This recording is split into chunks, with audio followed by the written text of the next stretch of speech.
Si jo som marinera i tenc el cor pescador, vull venir a la teua barca, marinera de l'amor.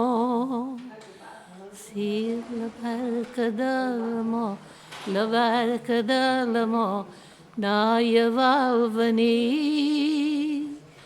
Gaudiràs de la frescura, la pau i ternura del vell dematí.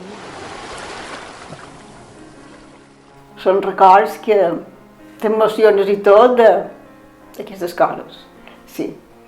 Era un ambient familiar que pareixia com si un d'allà hi hagués una predina meva o hi hagués...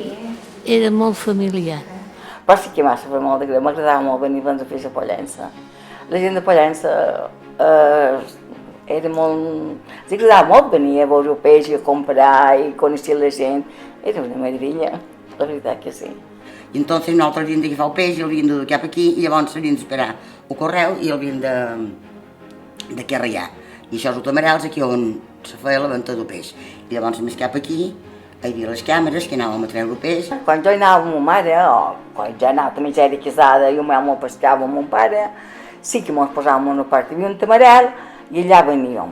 En el tamarel, la predina a vegades ja havia tret un quixón perquè tenien un carrito així amb unes rodes i posaven quixons allà i llavors els posaven dins l'autocar com on anàvem.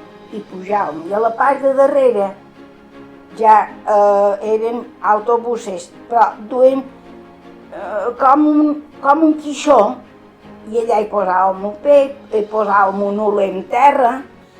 I anaven a pescar i quan venien de pescar nosaltres agafàvem el peix, teníem un carro i una somera, deixava el carro i la somera aquí, quan havia duit el peix a la pescateria, i llavors me'n tornava a la pescateria. Hi havia dues dones que m'ajudaven sempre, que era Madó Fada i Madó Tita.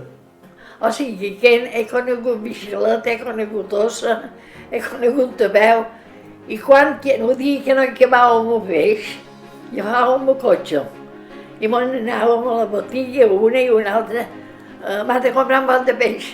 No estic... Monodura de gènere. Donem un quilo d'arròs, un quilo de sucre i una botella d'oli.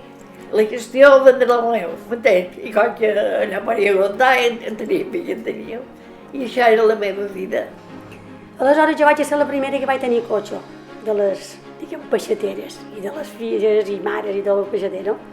Clar, i aleshores jo, quan aquí havien de pujar en el correu, però el que feia era, jo a les 4 li llevava l'assiento, i ma mare, que d'aquell temps venia ma mare, posàvem quixons i tal, i potser anàvem 10 minuts o un quart més pret del correu i ja ho teníem tot preparat. Quan arribàvem, componíem el peix i tot això damunt la pedra, fi de llamar l'atenció.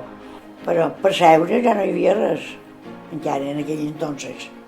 Havíem d'estar dretes.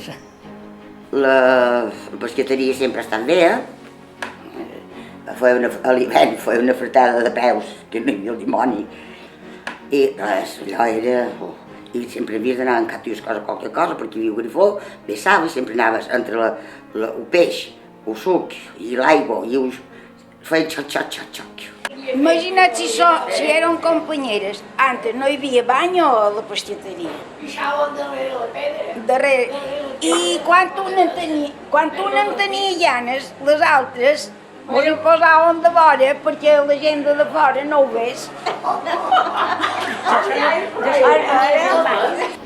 I de vegades venia la de Sant Vicent, i la de Sant Vicent venia i posava 4 palmes, i la de Sant Vicent era igual que si fos més bo peix.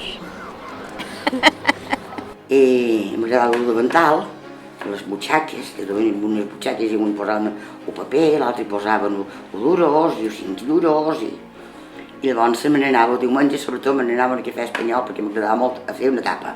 Anava a la cuina i la Madonna, que ara no em recordo que és el nom, allà me preparava aquella mala romana i me feia, i disfrutava. Jo diumenge anava a Trapí per anar a berenar, saps què t'ho he dit? Anàvem a comprar berenar, i totes te donaven.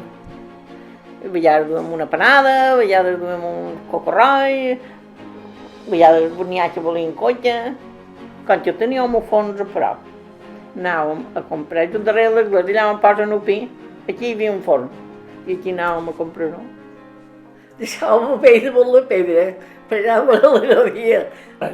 Jo tenc que una foto. Hi ha les dones, a les que duen el front i tot, i n'hi ha que són pesseteres d'aquesta era vera. Ma mare me guardava uns nens quan jo anava a vendre peix.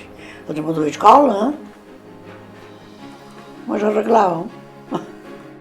Marinera s'enamorà, navegant de nit i dia, i el que sentia, riu i sospirar.